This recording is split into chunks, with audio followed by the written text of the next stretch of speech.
कल इमरजेंसी यहाँ पे एक मीटिंग हुई जिसमें इस इलाका के तमाम लोग सीधा यहाँ पे इकट्ठे हुए और उन्होंने बड़ा अफसोस जाहिर किया जो कंपार्टमेंट 105 मसलोत में किसी गरीब का मकान गिराया गया और उसमें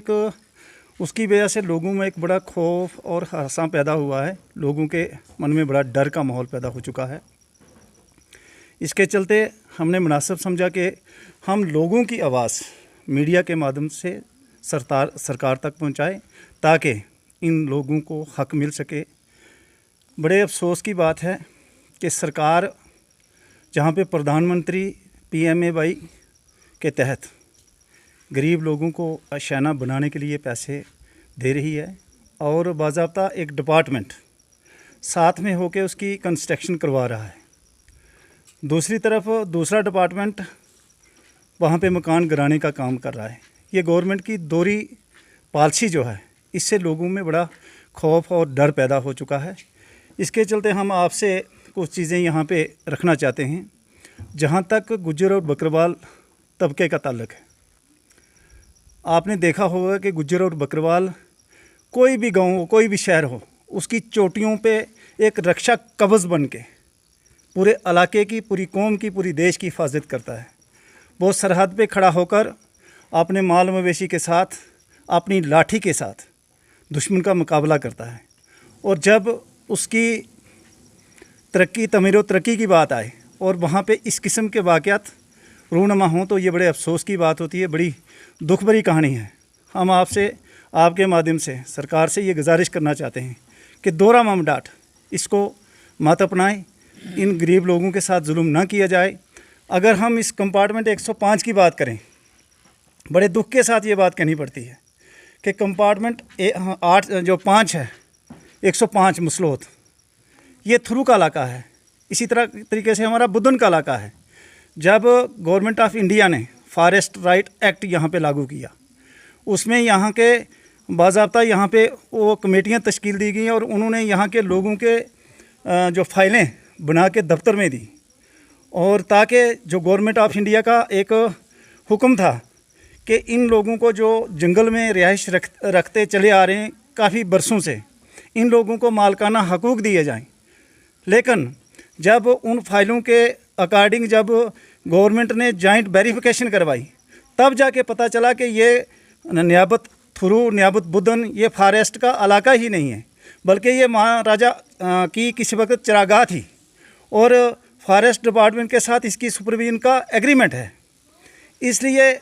हमारे लोगों के साथ ज़्यादती इस नज़रिए से हो रही है कि नहीं तो फॉरेस्ट राइट एक्ट इनको मिल रहा है और नहीं जो सदियों से यहाँ पे लोग बसते चले आ रहे हैं, इनको यहाँ पे रहने की इजाज़त नहीं दी जा रही है। ये सरासर लोगों के साथ नाइंसाफ़ी है। हम मीडिया के माध्यम से ये गुजारिश करना चाहते हैं कि चंद मफाद परस्त लोग जो अपने ज़ाती मफाद के लिए अपनी सियासी इंतकाम को उसका बदला लेने के लिए लोगों के ख़िलाफ़ इस किस्म की शिकायतें लगा के गरीब लोगों का ज़ाती नुकसान करवाने की कोशिश जो कर रहे हैं, ये सरासर गलत है, ये नाइंसाफ़ी है और बड़ी बदकिस्मती है कि जिस रियासत में, जिस मुल्क में लोगों की चुनी हुई सरकार हो, जम्मू कश्मीर में लोगों की चुनी हुई सरकार है और सेंटर में भी लोगों की चुनी हुई सरकार है, उसके चलते अगर लोगों के साथ ऐसी नाइंसाफ़ियाँ हों तो मैं पूछना चाहता हूँ कि सरकार के नुमाइंदे क्या कर रहे हैं, वो क्या कर रहे हैं। लोगों के साथ इस किस्म की ज़्यादतियाँ हो रही हैं। हम आपके माध्यम से ये गुजारिश करना चाहते हैं कि अगर इन ज़्यादतियों को नहीं रोका गया तो हम कानून का भी सहारा लेंगे, कोर्ट का भी सहारा लेंगे और लोग मजबूरन रोड पे भी उतरेंगे और तब जाके हम कहेंगे इसके लिए सरासर जो है सरकार जिम्मेवार होगी। महकमे से ये मेरा सीधा क्वेश्चन रहेगा कि पक्का मकान बनाने के लिए गरीब आदमी को अपना छोटा सा आशियाना बनाने के लिए खून और पसीना बहाना पड़ता है और वो एक दिन में नहीं बनता है। यहाँ पे लाखों रुपए कैरेज बनती है, उसका प्लेंथ पड़ा उस वक़्त जो आज से 1 साल पहले पड़ा होगा, उसकी दीवारें 6 महीने पहले पड़ी होंगी, उसका लेंटर जो डालने के लिए कम से कम महीने का टाइम लगा होगा। मैं पूछना चाहता हूँ महकमे से कि आप इतना नुकसान गरीब का करवाने का इंतज़ार क्यों कर रहे थे? आपने पहले उसको क्यों नहीं रोका? क्यों नहीं उसकी जॉइंट वेरिफिकेशन करके ये चीज़ आपने साबित की कि ये बंदोबस्ती ज़मीन है या कि जंगलात है। अगर जंगलात भी है तो उसका भी हम लोग हक रखते हैं, क्योंकि हमारे 70% लोग जो हैं वो जंगल में बसते हैं और उनका गुज़र बसर जंगल में, उनकी कई पीढ़ियाँ जंगलों में बसती चली आ रही हैं। मैं सरकार को पूछना चाहता हूँ कि अगर वाकया ही आप ये ड्राइव चलाना चाहते हैं, गोल्डन ग्रीन जो हमारा, हम उसकी कदर करते हैं, आप इन लोगों का पहले आप उन लोगों का सोच के क्या रखा हुआ है। ये पिक एंड चूज़ वाली पॉलिसी जो है ये गलत है, हम इसको कभी भी अपनाने नहीं देंगे। अगर सरकार चाहती है कि जंगल को खाली करना है, किसी एक डिस्ट्रिक्ट सांबा से शुरू करें, आप कठुआ से शुरू करें, आप जम्मू से शुरू करें, क्यों आके ये डिवीज़न माहौर के कंपार्टमेंट 105 में को ही क्यों पिक एंड चूज़ का निशाना बनाया गया? ये सीधा हमारा महकमे से सवाल है। देखिए, सबसे पहले तो सवाल उठता है फॉरेस्ट डिपार्टमेंट पर। जिस इंसान ने अपनी कड़ी मेहनत से दिहाड़ी मजदूरी करके एक फाउंडेशन डाला होगा आज से कोई साल 1.5 साल पहले, उसको तब इंडिकेट नहीं किया गया कि ये फॉरेस्ट की लैंड है। ये जो किसी के फ़ोन पे काम करने वाले जो लोग अपनी राजनीति सीखने के चक्करों में जो अफसर किसी राजनेता के इशारे पे काम करते हैं, ऐसे उनको नियुक्त करती है सरकार, नियुक्त करती है। वो सरकार के लिए काम करना है, उनको एडमिनिस्ट्रेशन का काम करना है, लोगों की भलाई में काम करना है, ना कि किसी एक पर्टिकुलर नेता की भलाई के लिए। जो लोग उनको फ़ोन करके बता रहे हैं, गलत इन्फॉर्मेशन दे रहे हैं, उन्होंने आज तक उस बंदे को इंडिकेट क्यों नहीं किया? आज से 1 साल पहले अगर वो इंडिकेट कर देते तो वो इंसान किसी और ज़मीन पे मकान बनाता। जे निकम्मा फॉरेस्ट डिपार्टमेंट, उनको पूरी आज तक उन्होंने कितने हल्ट बनाए हुए हैं अपने, कहाँ कहाँ उनका चेक पोस्ट है, वहाँ पे क्या वो पूरी कर रहे हैं? आज आप देखो खेर की किस तरह से स्मगलिंग हो रही है। फॉरेस्ट डिपार्टमेंट सोया रहता है, वो लोग आज पूरा का पूरा जंगल खाली कर रहे हैं, तब इनको याद नहीं आता फॉरेस्ट डिपार्टमेंट को। जब कोई गरीब घर बना रहा होता है तभी इनको याद आता है कि नहीं भाई, किसी का घर बस रहा है तो बस उसको जाकर उखाड़ दो। ऐसा बिल्कुल नहीं चलेगा। उस डीएफओ से सवाल रहेगा कि उन्हें आज तक कौन किसके माध्यम से मैसेज दिया, वहाँ के सरपंच को, वहाँ के पंच को, वहाँ के चौकीदार लंबरदार को, किसी को मैसेज दिया कि ये फलाना इंसान गलत जगह मकान बना रहा है, ये फॉरेस्ट लैंड है। अगर आज तक ऐसा नहीं हुआ, उनको कोई नोटिस दिया गया है, कोई मैजिस्ट्रेट की परमिशन है उनके पास वो डिमोलिश करने की, इतनी फोर्स लेके वो कैसे घुस गए? आज तक कहां पे सोए हुए थे वो? देखिए, यहाँ पे सरासर गलती मैं कहूँगा सरकार की रहेगी। जावेद राणा साहब को इसमें एक संज्ञान लेना चाहिए, इसके ऊपर एक कमेटी बननी चाहिए, उसमें ये पूरा का पूरा इलाके के पंच, सरपंच, एसडीएम और एसडीएम धर्माड़ी को इसका मेंबर बना करके एक पूरी छानबीन होनी चाहिए कि आज तक कितने नोटिस उन्होंने दिए, किसी को, उस इंसान को नोटिस दिया गया था, उससे कोई इन्फॉर्मेशन ली गई थी कि आप क्यों बना रहे हो, किस पर्पज से बना रहे हो। पूरी फॉरेस्ट राइट एक्ट था जो हमारे गवर्नमेंट ऑफ इंडिया ने, उसके बाद हमारे एलजी सरकार थी जो वहाँ भी यहाँ पे भी पास हुआ, उसको इम्प्लीमेंट क्यों नहीं किया जा रहा है आज तक? आज हमारे पास चुनिंदा सरकार है, एलजी हमारे बैठे हुए हैं। आज अगर उन्होंने 2020 में जो एक्ट आया था जब हमारे जम्मू कश्मीर में, अगर तब उन्होंने इसको इम्प्लीमेंट करने की बात की थी, तो आज 5 साल हो गए, तो इसको इम्प्लीमेंट क्यों नहीं किया गया? जावेद राणा साहब को भी इसमें संज्ञान लेना चाहिए। पूरे फॉरेस्ट डिपार्टमेंट को इस बारे में सोचना चाहिए कि एक गरीब का घर हमने किस शर्त पे तोड़ा, उनको कोई नोटिस दिया गया, उनको इन्फॉर्मेशन दी गई या नहीं दी गई?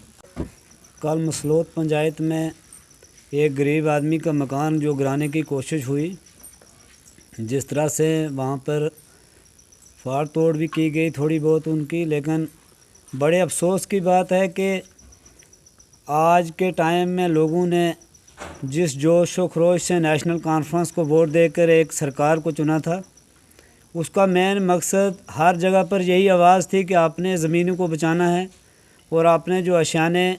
जो लोग 70 साल से किसी जगह पर बैठे हुए हैं, ऐसा ना हो कि कोई दूसरी गवर्नमेंट आ जाए तो लोगों के लिए प्रॉब्लम बन जाए। लेकिन आज नेशनल कॉन्फ्रेंस ही उसका संज्ञान लेने के लिए खड़ी हो गई है। मैंने आज तक जहाँ भी डिस्ट्रिक्ट रियासी के अंदर कोई भी मकान अखाड़ा गया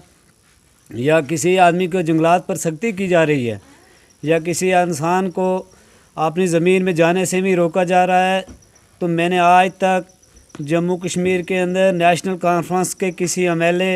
या किसी मिनिस्टर की आज तक कोई कॉन्फ्रेंस, कोई मीटिंग, कोई बात हमारे सामने मौजूद नहीं आई कि जिसने कोई बयान दिया हो कि लोगों के साथ छेड़छाड़ ना किया जाए। तो अगर आप मुझे ये समझ नहीं आ रही है कि लोगों की भलाई के लिए कौन आगे आएगा कि चुनी हुई गवर्नमेंट की ये हालत है, तो इस तरह से मुझे लगता है कि हमारे कंस्टिट्यूंसी गुलाबगढ़ के अंदर जितने भी हमारे गरीब लोग किसी जंगलात या सरकार या किसी रकबे पर बैठे हुए हैं, बिना किसी सोच समझ और बिना किसी जायज़ा लेने के उन लोगों को बुरे तरीके से जहाँ उठाया जा रहा है, सीआरपी लगाकर या पुलिस, तो इस तरह से लोगों के साथ तो बड़ा मुश्किल है लोगों का जीना यहाँ पर। तो अगर इस चीज़ के बारे में मैं तो बड़ी बात इस पर यही हमारी एक आज की कॉन्फ्रेंस में है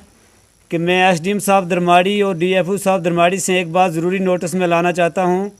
कि जिस तरह से कल लोगों पर ये दबाव किया गया है, अगर इस तरह से दोबारा कोई हमारे ब्लॉक थुरू के अंदर या गुलाबगढ़ में किसी भी ब्लॉक के अंदर किया गया तो मुझे लगता है कि लाइन ऑफ आर्डर की प्रॉब्लम ना बन जाए आपको। क्यों कि लोग इतने सोए हुए नहीं रहेंगे कि जिन लोगों ने 70 साल से अपनी ज़मीनों को आबाद किया हुआ है, हालांकि उस ज़मीन को अगर आप अच्छे कोई कमेटी आकर भी देखेगी, मैं डीसी साहब से ये कहूँगा कि आप उस ज़मीन की हालत देखो कि वो ज़मीन कब से आबाद की हुई है, क्या कोई नई एक्रोचमेंट है कि इस तरह से किसी गरीब पर जुल्म किया गया। जिस तरह से जो हालत काल की हुई ऐसी तो हमने पुंछ के बॉर्डर पर नहीं देखी, जब अभी फायरिंग हो रही थी वहाँ भी इतना जुल्म नहीं हुआ, इतने लोग वहाँ भी नहीं लगे थे।